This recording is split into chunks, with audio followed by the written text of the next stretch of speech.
Bismillahirrahmanirrahim. Assalamualaikum warahmatullahi wabarakatuh. Bacalah Al-Quran, fahami maknanya, hayati isi kandungannya. Ayuh kita telusuri bersama. Alhamdulillah, sekali lagi kita diberi izin oleh Allah SWT untuk sama-sama mengikuti sesi tadabbur surah-surah Al-Quran, di mana pada kali ini kita akan membicarakan satu surah yang dinamakan Surah Al-Balad. Surah Al-Balad dengan maknanya Surah Negeri Makkah. Surah ini merupakan surah Makkiyah yang terdiri daripada 20 jumlah ayat keseluruhannya dan ia merupakan surah yang ke-90 di dalam Al-Quran. Untuk itu kita akan teruskan kepada asbabun nuzul bagi surah ini. Untuk asbabun nuzul bagi surah ini tidak dinyatakan di dalam kitab tafsir, maka kita akan teruskan kepada latar belakang surah Al-Balad. Surah yang pendek ini mengandungi berbagai-bagai hakikat pokok dalam kehidupan manusia yang memberi saranan-saranan, yang memberi dorongan dan sentuhan-sentuhan yang memberi ilham. Pengumpulan hakikat-hakikat yang sebanyak ini adalah sukar untuk diisikan dalam ruangan yang sekecil ini di dalam buku yang lain dari Al-Quranul Karim. Hakikat-hakikat ini disampaikan secara sentuhan-sentuhan sekilas dan mendalam dengan gaya penyampaian yang unik yang memukul tali hati manusia. Kita lihat kepada penafsiran ayat 1 hingga 4 bagi surah ini. Surah ini dimulakan dengan sumpah untuk menerangkan satu hakikat yang kukuh dalam kehidupan manusia.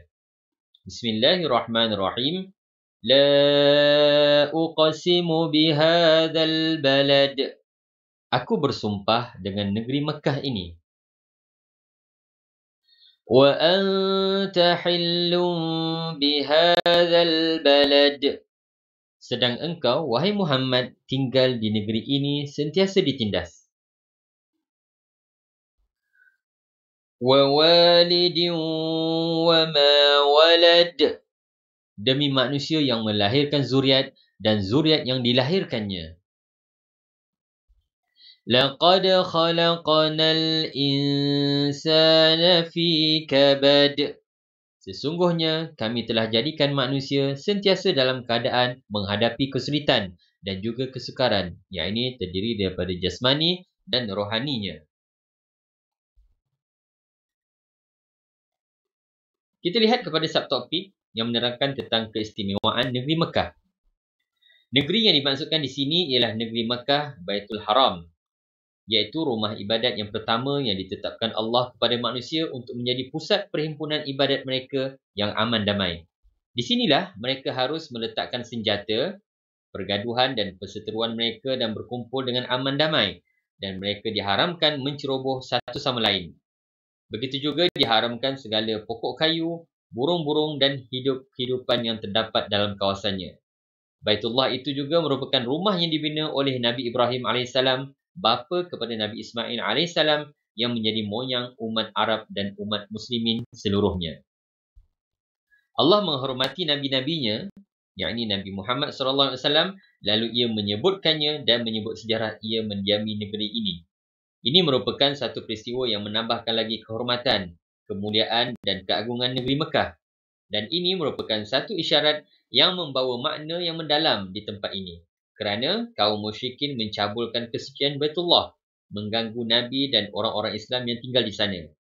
Baitullah itu adalah sebuah rumah yang mulia dan kemuliaannya bertambah besar lagi apabila Rasulullah SAW sendiri tinggal di sana. Dan apabila Allah bersumpah dengan negeri Mekah dan dengan Nabi yang tinggal di situ, bererti ia telah menambahkan kemuliaan dan keagungannya. Dan dengan itu pendirian kaum musyrikin yang mendakwa diri mereka sebagai penjaga rumah Allah dan sebagai anak cucu Ismail yang berpegang dengan agama Ibrahim itu kelihatan begitu jelek dan buruk dari segala segi. Siapakah yang dimaksudkan dengan bapa dan anak-anak? Pengertian ini mungkin dapat dijadikan alasan untuk mengatakan bahawa ayat wa walidin wa ma walad dan demi bapa dan anak-anaknya adalah isyarat khusus kepada Nabi Ibrahim atau Nabi Ismail AS dengan erti Allah bersumpah dengan negeri Mekah dan dengan Rasulullah yang tinggal di dalamnya dan dengan pengasas pertama negeri itu dan anak cucunya. Walau bagaimanapun, pentafsiran ini tidak pula menolak bahawa yang dimaksudkan dengan ayat ini ialah pengertiannya yang bebas, iaitu pengertian bapa dan anak secara umum. Dan ini merupakan isyarat kepada asal mula kejadian manusia sebagai pendahuluan untuk membicarakan tentang hakikat insan yang menjadi bahan ulasan pokok surah ini. Mari kita lihat pendapat Syekh Muhammad Abduh. Dalam hubungan ini, Al-Ustaz Al-Imam Syekh Muhammad Abduh dalam tafsirnya, Juz' Amma telah mengumpulkan satu pandangan yang baik yang sesuai dengan semangat tafsir fi Zidalil Quran ini. Di sini kami petikkan sebahagian darinya, ujar beliau rahimahullah. Kemudian Allah bersumpah dengan bapa dan anak untuk menarik perhatian kita kepada betapa pentingnya peringkat beranak pinak ini kepada kewujudan manusia. Ia menarik perhatian kita kepada hikmah-hikmahnya yang mendalam kepada penciptaan Allah yang rapi. Seterusnya, ia menarik perhatian kita kepada kesukaran-kesukaran yang dialami oleh ibu bapa dan anak-anak dalam usaha-usaha memula dan menyempurnakan asuhan dan didikan supaya anak-anak itu subur dan berkembang hingga sampai ke tahap kesuburan yang ditentukan Allah kepadanya. Apabila anda memikirkan tumbuhan-tumbuhan yang bagaimana sukarnya pengalaman yang dialami oleh benihnya di peringkat-peringkat pertumbuhan, ia terpaksa melawan kesan-kesan udara dan terpaksa berusaha menyedutkan makanannya dari unsur-unsur yang terdapat di sekelilingnya hingga ia subur menjadi sebatang pokok yang lengkap dengan ranting-ranting dan dahan-dahannya dan akhirnya menjadi pokok yang sanggup melahirkan benih-benih yang baru untuk mengulangi peranannya dan menghiaskan bumi dengan pandangan-pandangannya yang indah. Apabila anda hadirkan kejadian tumbuh-tumbuhan ini di dalam minda anda dan menoleh pula kepada kejadian yang lebih tinggi dari tumbuh-tumbuhan, iaitu kejadian binatang dan manusia, nescaya anda akan dapati bahawa persoalan bapa dan anak pada dua makhluk ini adalah lebih besar lagi dan anda akan dapati kesulitan-kesulitan yang dihadapi makhluk-makhluk ini dalam usaha memelihara jenis masing-masing dan mengekalkan keindahan alam dengan rupa bentuk mereka adalah lebih sukar dan besar lagi. Hidup manusia dalam gelombang kesulitan. Allah membuat sumpahan ini untuk menerangkan satu hakikat yang tetap dalam hidup manusia, iaitu laqad khalaqnal insana fi kabad. Sesungguhnya kami jadikan manusia sentiasa dalam perjuangan yang sukar dan penat. Ia sentiasa menghadapi kesulitan demi kesulitan, kepenatan demi kepenatan dan perjuangan demi perjuangan sebagaimana firman-Nya dalam surah yang lain, Ya ayyuhal insanu innaka kadihun ila rabbika kadhan famulaqih. Wahai insan, sesungguhnya engkau bekerja dengan begitu penat menuju kepada Tuhanmu, maka pada akhirnya engkau tetap akan menemuinya. Surah Al-Insyiqaq ayat yang ke-6. Kesukaran yang dilalui insan dari alam rahim ke alam nyata. Sebaik sahaja sel pertama dari benih manusia menetap di dalam rahim, ia terus mula menghadapi perjuangan dan penat lelah untuk mendapatkan suasana-suasana yang sesuai untuk menjalani hidupnya dan mendapat makanannya dengan izin Tuhannya. Dan sel itu akan terus berkembang dalam keadaan seperti itu sehingga tiba saat kelahirannya ke alam dunia. Ketika itu, ia dan ibunya akan mengalami kesulitan dan kesakitan bersalin. Apabila ia hampir melihat cahaya dunia, badannya terus dihimpit, ditekan dan ditolak hingga hampir-hampir tercekik semasa dalam perjalanan keluar dari rahim ibunya. Sejak detik pertama kelahirannya ini, ia mula menghadapi kepayahan dan kesulitan yang lebih berat, iaitu kepayahan untuk memulakan proses pernafasan yang belum pernah dialaminya. Bagi kali yang pertama, bayi itu membuka mulutnya dan menggerakkan paru-parunya untuk menyedut dan menghembuskan nafas dengan teriak tangis yang membayangkan kesukaran dalam kesulitan memulakan kehidupan.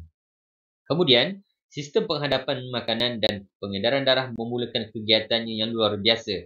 Ia mengalami kesulitan-kesulitan membuang air sehingga ia dapat membiasakan tali perutnya melaksanakan tugas yang baru itu.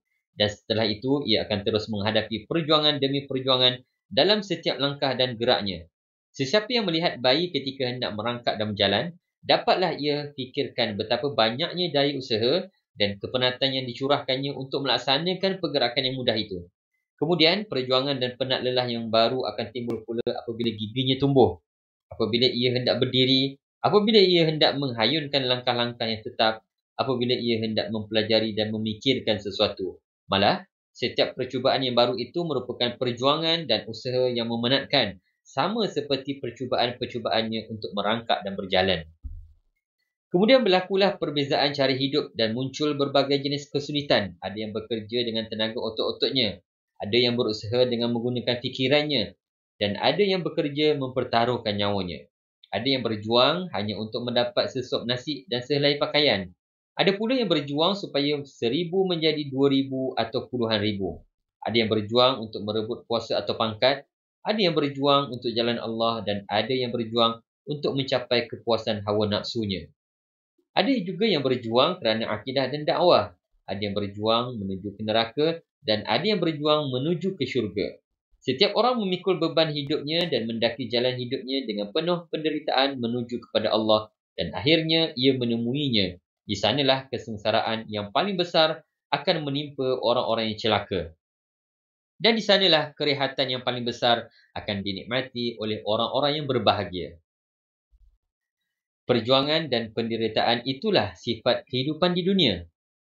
Kesulitan dan kesukaran itulah sifat kehidupan di dunia. Walaupun bentuk-bentuknya dan sebab-sebabnya itu berbeza-beza, tetapi kesudahannya ialah kesulitan dan kesukaran belaka. Orang yang paling rugi ialah orang yang mengalami penderitaan perjuangan hidup di dunia, tetapi berakhir dengan kesengsaraan yang lebih dahsyat dan pahit di akhirat. Dan orang yang paling beruntung ialah orang yang berjuang dan menderita dalam perjalanan menuju Allah untuk menemuinya dengan kelayakan-kelayakan yang menghapuskan penderitaan hidup itu dan berakhir di akhirat dengan kesenangan dan kerehatan yang paling besar di bawah naungan Allah. Walau bagaimanapun, di dunia ini sendiri manusia mendapat sebahagian ganjaran atau balasan dari berbagai-bagai usaha perjuangan dan kesulitan. Orang yang berjuang kerana satu tujuan yang besar tidak sama dengan orang yang berjuang kerana satu tujuan yang kecil. Iaitu tidak sama dari segi ketenteraman hati dan kegembiraan memberi tenaga dan berkorban. Kerana orang yang berjuang yang berimbas dari tekanan-tekanan tanah atau berjuang untuk membebaskan diri dari tekanan-tekanan itu tidak sama dengan orang yang berjuang untuk menyelam ke dalam lumpur dan berpeluk dengan tanah seperti serangga-serangga dan ulat-ulat. Orang yang mati dalam perjuangan dakwah tidak sama dengan orang yang mati dalam perjuangan nafsu, iaitu tidak sama dari segi perasaannya terhadap penderitaan dan penat lelah yang dialaminya. Kita lihat pula kepada pentafsiran bagi ayat 5 hingga ayat 7 bagi surah ini. Tindakan manusia yang lupakan hakikat dirinya. Selepas menerangkan hakikat hidup manusia, Allah memperkatakan pula beberapa dakwaan dan persepsi manusia yang ditunjukkan oleh tindak tanduknya. Ayahsabu an lan yaqdira alaihi ahad. Patutkah manusia yang demikian keadaannya terpedaya dengan kekuasaan yang ada padanya dan menyangka bahawa tidak ada sesiapa pun yang dapat mengatasi kekuasaannya dan menyeksakannya? Yaqulu ahlaktu malan lubada. Manusia yang demikian keadaannya tidaklah patut ia bermegah-megah dengan kekayaannya dan berkata, aku telah habiskan harta benda yang banyak dalam usaha menegakkan nama dan bangsa. Ayahsabu an lam yarahu ahad. Adakah ia menyangka bahawa tidak ada sesiapa pun yang melihatnya dan mengetahui tujuannya menghabiskan harta bendanya itu? Manusia yang sentiasa berjuang dan tidak terlepas dari menderita kesulitan dan kesukaran itu telah lupakan hakikat diri mereka dan terkeliru dengan nikmat-nikmat kekuatan, daya kudrat, kekuatan jiwa dan kesenangan hidup yang dikurniakan Allah penciptanya. Kerana itu mereka bertindak seperti orang yang tidak mengira bahawa mereka bertanggungjawab terhadap tindakan mereka dan tidak berfikir bahawa ada yang lebih berkuasa menguasai mereka dan seterusnya menghisapkan segala tindak tanduk mereka. Oleh sebab itu, mereka bertindak kejam dan ganas. Mereka merampas dan merompak. Mereka mengumpul kekayaan sebanyak-banyaknya. Mereka melakukan segala kejahatan dan kemungkaran tanpa takut dan bimbang kepada sesiapa. Itulah sifat manusia yang berhati tandus dari iman. Kemudian apabila ia diseru dengan kebajikan dan pengorbanan seperti di bidang-bidang kebajikan yang disebut dalam surah ini, ia akan berkata, Yaqulu ahlaktu malan lubada. Aku telah habiskan harta yang banyak. Yakni aku telah mengeluarkan perbelanjaan sekian banyak dan cukuplah dengan pengorbanan aku yang sebanyak itu. Ayahsabu an lam yarahu ahad. Adakah ia menyangka tiada seorang pun yang melihatnya? Lupakah dia bahawa mata pengawasan Allah melihatnya dan bahawa ilmu Allah mengetahui segala rahsia dirinya? Ya, Allah sentiasa melihat apa yang dibelanjakannya dan mengapa ia membelanjakannya. Tetapi manusia seolah-olah lupakan hakikat ini dan seolah-olah menyangka bahawa dirinya terlindung dari pandangan Allah. Kita teruskan kepada pentafsiran bagi ayat 8 hingga 10. Di hadapan keangkuhan yang membuat manusia merasa dirinya cukup kuat dan di hadapan kekikiran yang membuat mereka begitu sayangkan harta dan mendakwa bahawa mereka telah pun berkorban dengan banyaknya, maka Al-Quran mencabar mereka dengan menyebutkan nikmat-nikmatnya yang amat banyak pada tubuh badan mereka sendiri, pada struktur kejadiannya, pada ciri-ciri tabiatnya dan pada kesediaan-kesediaan jiwa mereka yang semula jadi, iaitu nikmat-nikmat yang tidak pernah disyukuri mereka dan ditunaikan hak-haknya. Alam naj'al lahu 'ainain. Mengapa manusia terpedaya dan bermegah-megah? Tidakkah kami telah menjadikan baginya dua mata untuk ia memerhatikan kekuasaan dan kekayaan kami? Wa lisanan wa syafatain. Dan lidah serta dua bibir untuk ia menyempurnakan sebahagian besar dari hajat-hajatnya. وَهَدَيْنَاهُ النَّجْدَيْنِ. Dan kami telah menunjukkan kepadanya dua jalan. Jalan kebaikan untuk dijalaninya dan jalan kejahatan untuk dijauhi. Manusia merasa angkuh dengan kekuatan dirinya, sedangkan Allah lah yang mengurniakan kekuatan itu. Manusia begitu kikir dengan harta kekayaannya, sedangkan Allah lah yang memberi kekayaan itu. Manusia menolak hidayah Allah dan tidak bersyukur kepadanya, sedangkan Allah telah menciptakan untuknya alat-alat panca indera yang sempurna untuk memandu mereka di alam benda ini. Allah ciptakan untuknya dua biji mata yang halus susunannya dan mempunyai daya penglihatan yang kuat. Allah bezakan manusia dari lain-lain makhluk dengan daya bertutur dan memberikan alat bertutur yang sempurna, sekeping lidah dan dua ulas bibir. Kemudian Allah lengkapkan dalam jiwanya dengan daya-daya kefahaman untuk mengenal pastikan mana yang baik dan mana yang jahat, untuk membezakan hidayat dari kesesatan, kebenaran dari kebatilan. Wahdainahun najdain. Dan bukankah kami telah tunjukkan kepadanya jalan kebaikan dan jalan kejahatan, supaya ia dapat membuat pilihan yang disukainya. Memanglah tabiat semula jadi manusia mempunyai dua kesediaan untuk menempuh dua jalan itu. Dengan kehendak Allah, dia telah mengurniakan kepada manusia kebolehan untuk melalui mana satu jalan yang disukainya. Dan ini adalah sesuai dengan hikmat penciptaan Allah yang memberikan kepada setiap makhluknya segala sesuatu yang sesuai dengan kejadiannya supaya masing-masing senang menjalankan tugas di alam ini. Ayat ini mendedahkan tabiat manusia dan ayat ini juga merupakan asas teori kajian psikologi Islam. Di samping ayat-ayat yang lain dalam surah Asy-Syams, وَنَفْسٍ وَمَا سَوَّاهَا فَأَلْهَمَهَا فُجُورَهَا وَتَقْوَاهَا قَدْ أَفْلَحَ مَنْ زَكَّاهَا وَقَدْ خَابَ مَنْ دَسَّاهَا. Dengan maksudnya demi jiwa dan penciptaan yang sempurna, kemudian Allah mengilhamkan kepadanya jalan kejahatan dan jalan takwanya. Sesungguhnya amat beruntunglah orang yang membersihkannya dan sesungguhnya amat rugilah orang yang membenamkannya. Surah Asy-Syams. Kami tundakan huraiannya yang lebih terperinci di tempat yang lain dalam tafsiran surah Asy-Syams kerana ia mempunyai bidang yang lebih luas. Lidah dan mulut boleh menghumbankan seseorang ke dalam neraka. Nikmat-nikmat Allah yang dikurniakan khusus kepada manusia pada struktur kejadiannya itu sepatutnya boleh membantunya untuk mencari jalan hidayah. Dua biji matanya dapat melihat bukti-bukti kudrat Allah dan bukti-bukti yang mencetuskan keimanan yang terbentang di permukaan alam dan tersebar di merata pelosok dan liku-likunya.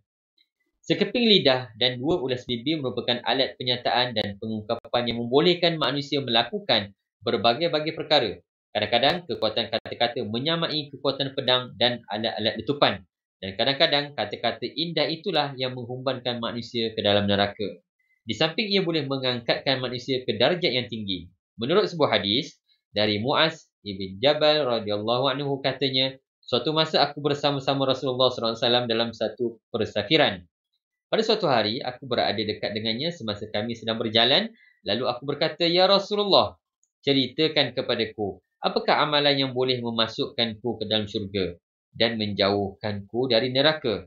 Maka jawab Rasulullah SAW, engkau bertanya perkara yang amat besar, tetapi perkara ini adalah mudah kepada orang yang ditaufikkan Allah, iaitu hendaklah engkau menyembah Allah dan jangan sekutuinya dengan suatu apapun. Hendaklah engkau tekun mendirikan solat, mengeluarkan zakat, berpuasa bulan Ramadan dan menunaikan haji ke Baitullah. Kemudian beliau bersabda lagi, tidakkah engkau suka aku tunjukkan kepadamu segala pintu kebaikan? Lalu aku menjawab, suka ya Rasulullah.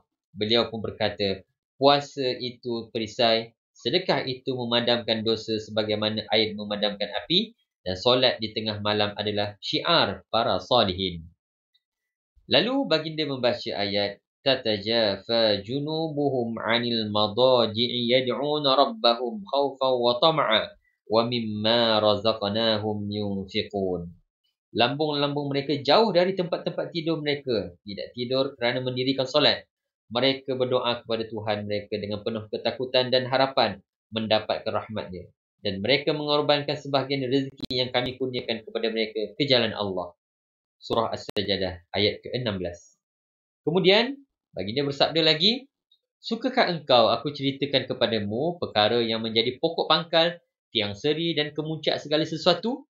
Jawabku, benar, ya Rasulullah.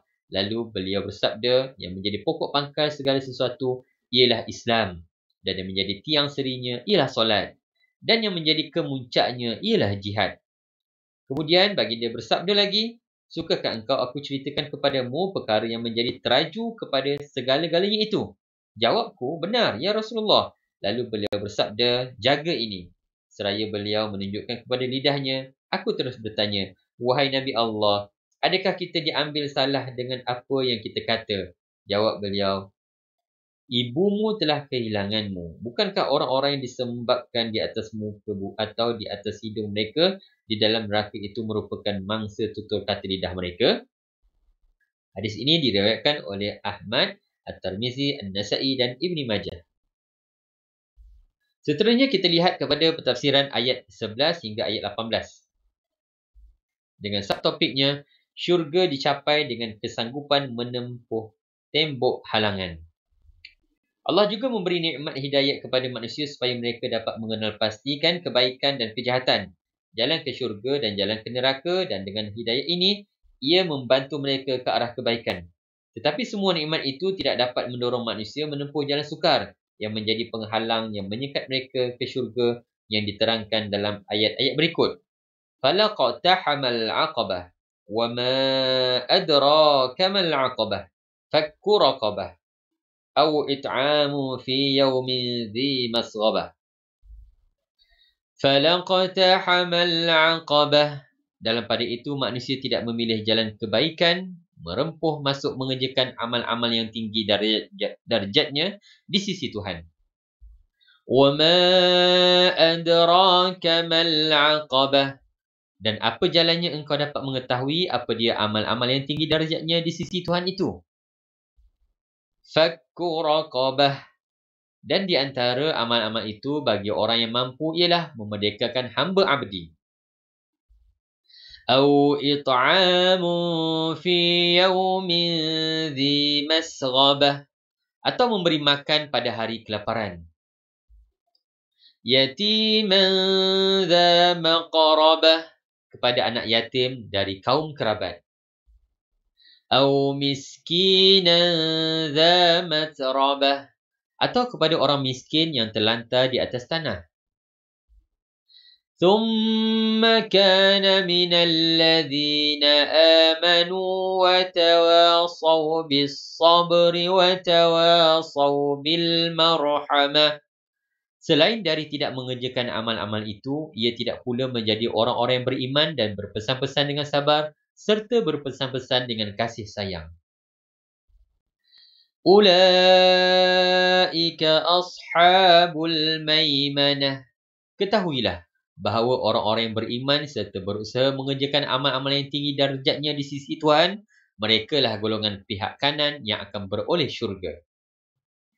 Inilah yang sukar dan tidak dapat ditempuhi melainkan dengan pertolongan keimanan. Inilah halangan yang menyekat manusia ke syurga. Dan andainya ia berjaya menempuhinya, nescaya ia akan sampai ke syurga. Halangan atau jalan yang sukar yang digambarkan sedemikian rupa mencetuskan satu dorongan yang kuat, memberangsang dan menggerakkan hati manusia supaya menempuhi jalan yang sukar itu. Satu jalan yang secara jelas merupakan penghalang yang menyekatkan mereka dari mendapat balasan yang besar itu. Falaqtahamal al-aqabah. Oleh itu, mengapakah dia tidak tempuhkan jalan yang sukar? Ayat ini mengandungi pemberangsangan, dorongan dan galakan. Kemudian diiringi pertanyaan untuk memuliakan persoalan ini. Wa ma adraka mal aqabah.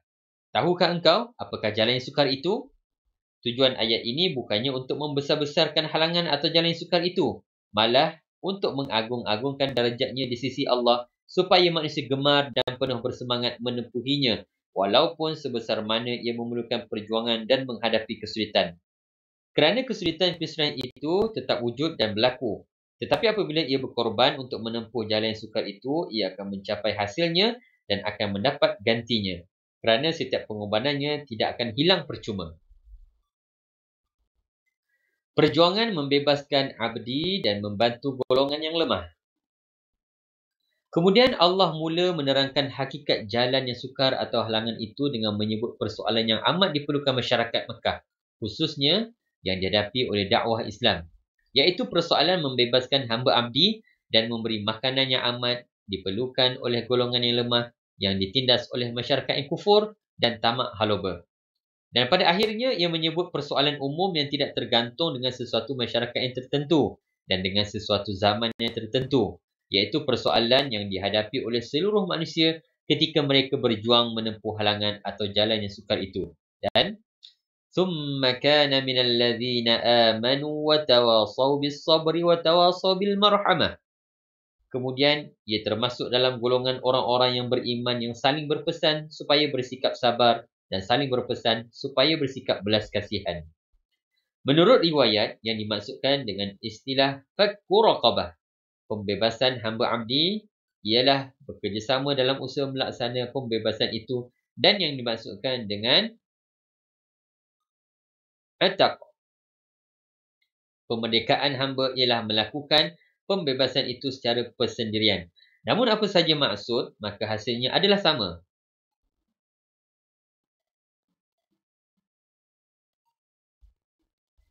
Sayyidina Abu Bakar pelopor gerakan pembebasan abdi. Ayat-ayat ini diturun semasa dakwah Islam terkepung di negeri Mekah, di mana Islam tidak mempunyai satu kerajaan pun yang ditegakkan di atas syariatnya, dan adat memperhambakan manusia terdapat di mana-mana semenanjung tanah Arab dan di negeri-negeri sekitarnya. Kaum hamba abdi pada umumnya diberi layanan yang kejam apabila segolongan dari mereka memeluk agama Islam seperti Ammar bin Yasir dan keluarganya, Bilal bin Ibni Rabah, Syuhaib dan lain-lainnya. Mereka semakin teruk menerima penindasan. Mereka telah diseksakan dengan ganas oleh tuan mas mereka. Mereka diazab di luar kemampuan mereka. Nyatalah di waktu itu tiada jalan untuk menyelamatkan mereka melainkan dengan perjuangan membebaskan mereka dari perhambaan melalui usaha membeli mereka dari tuan mas mereka yang kejam.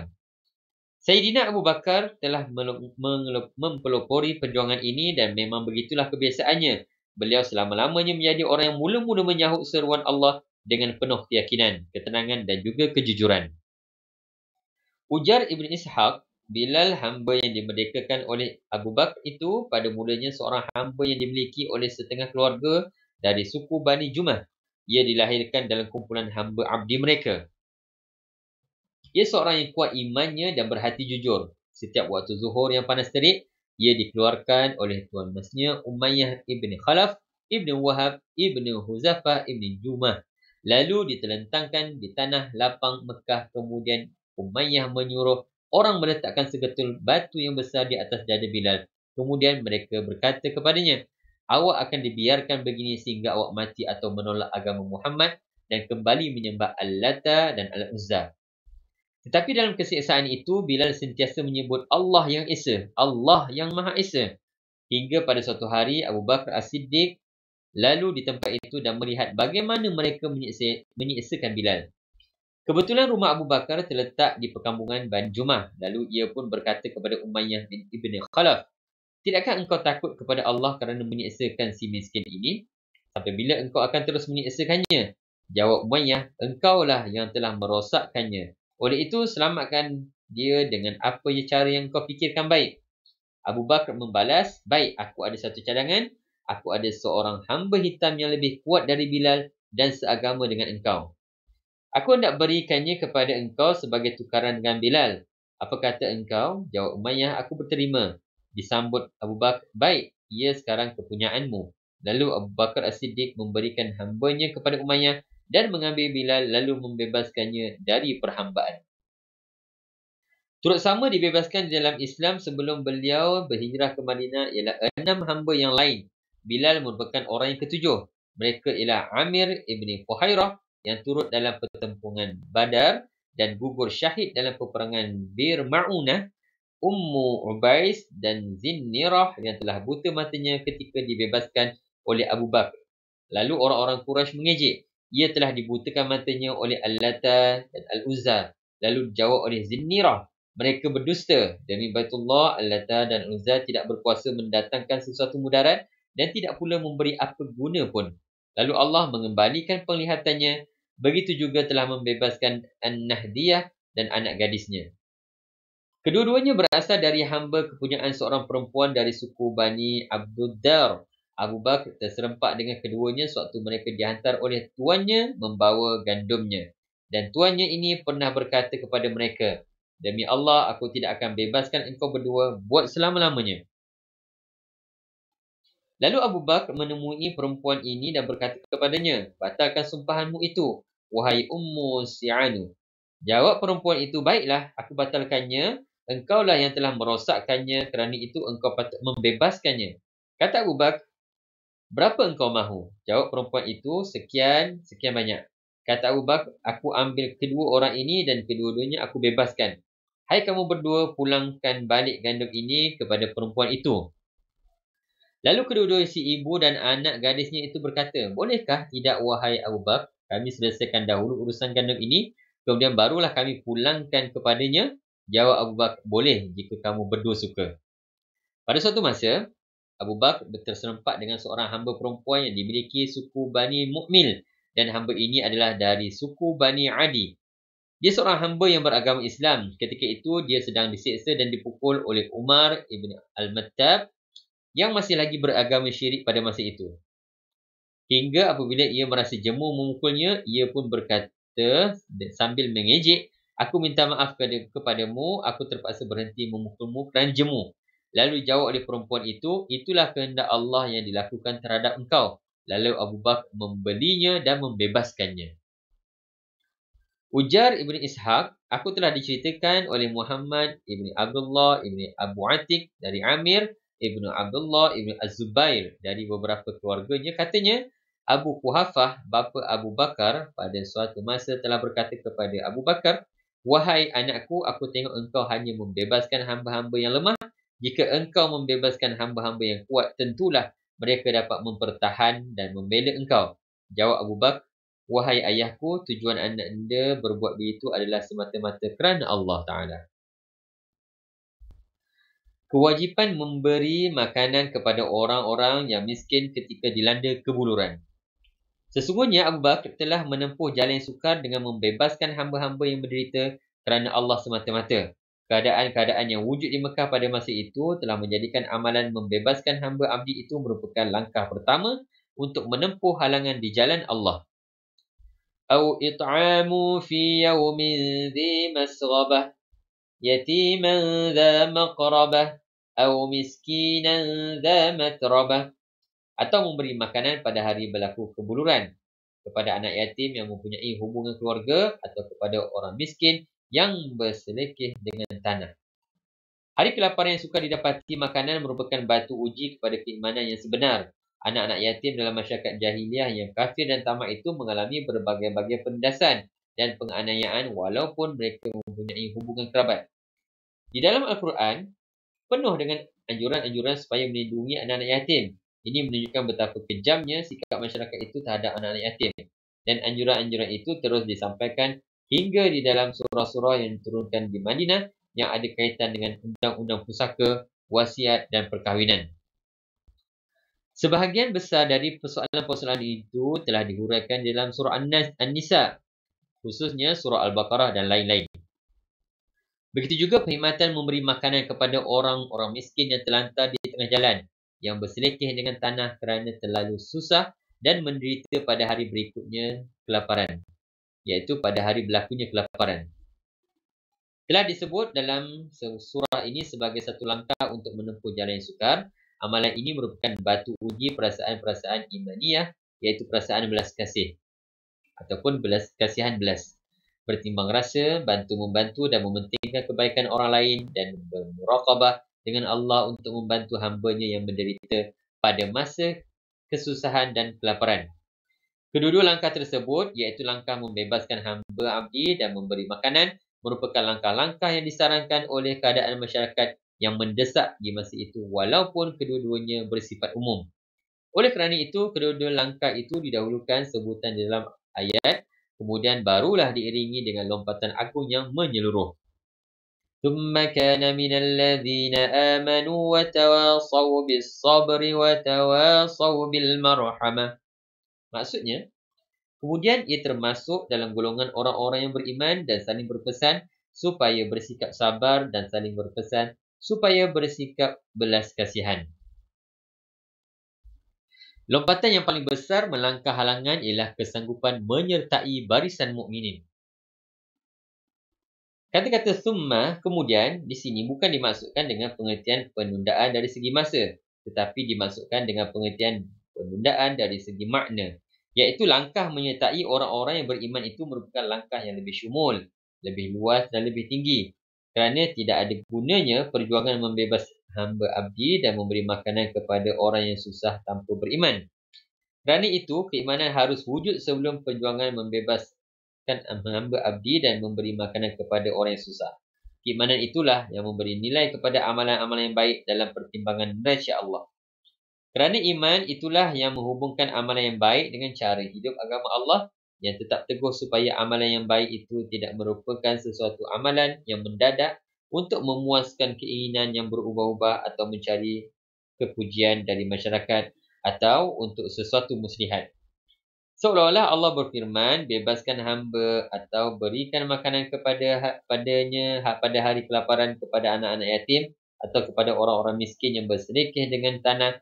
Kemudian langkah yang lebih tinggi dari itu ialah menyertai orang-orang yang beriman yang saling berpesan supaya bersikap sabar dan saling berpesan supaya bersifat belas kasihan. Kata-kata summa kemudian di sini dikehendaki dengan erti lebih utama dan lebih tinggi. Menaruh kesabaran dan belas kasihan secara kolektif untuk kesinambungan dakwah. Kesabaran pada umumnya merupakan unsur asasi bagi keimanan dan khususnya merupakan unsur asasi bagi perjuangan menempuh jalan yang sukar.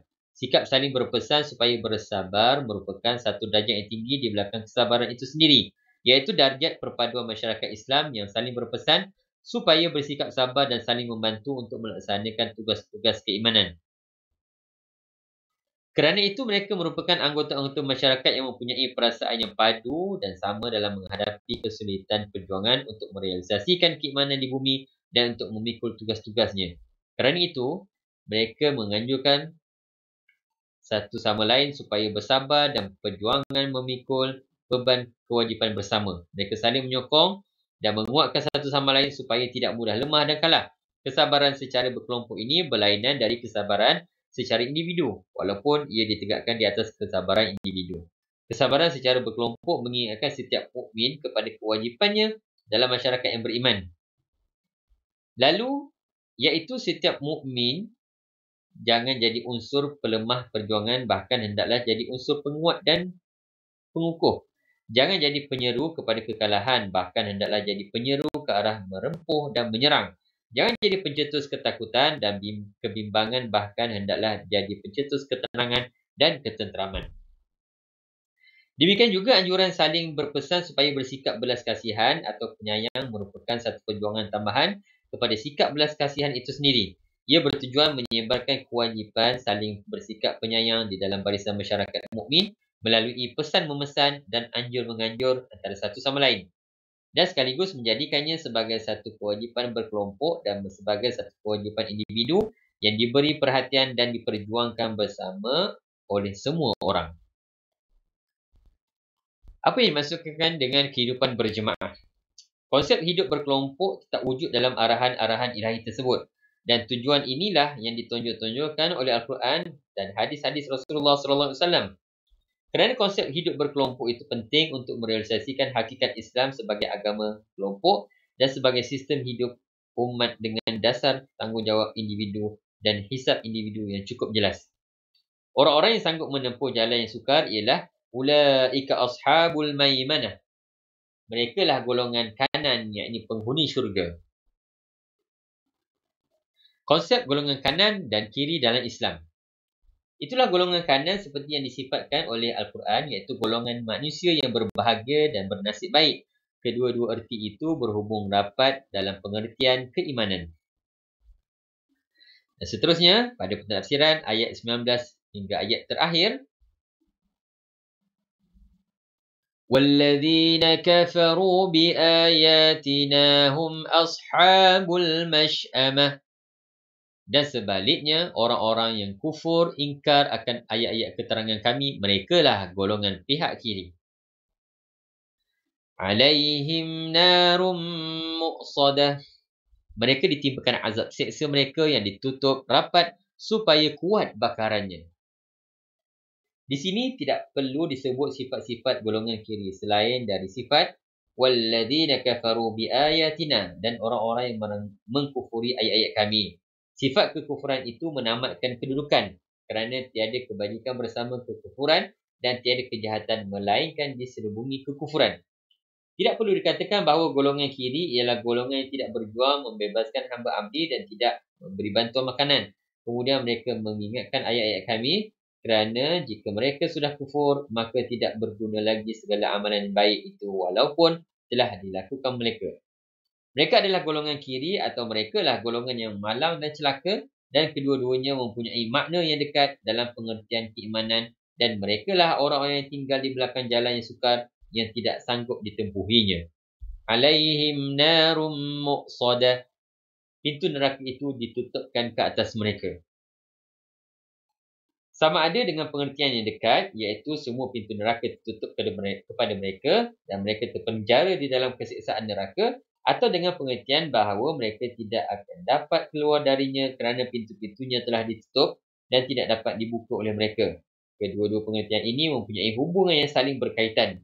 Itulah hakikat asasi dalam kehidupan manusia dan dalam kefahaman keimanan. Semuanya dibentangkan dalam ruang surah yang pendek ini dengan pernyataan-pernyataan yang kuat dan jelas. Inilah ciri istimewa pengungkapan Al-Quran yang unik. Hadza wa billahi taufiq hidayah. Wassalamualaikum warahmatullahi wabarakatuh.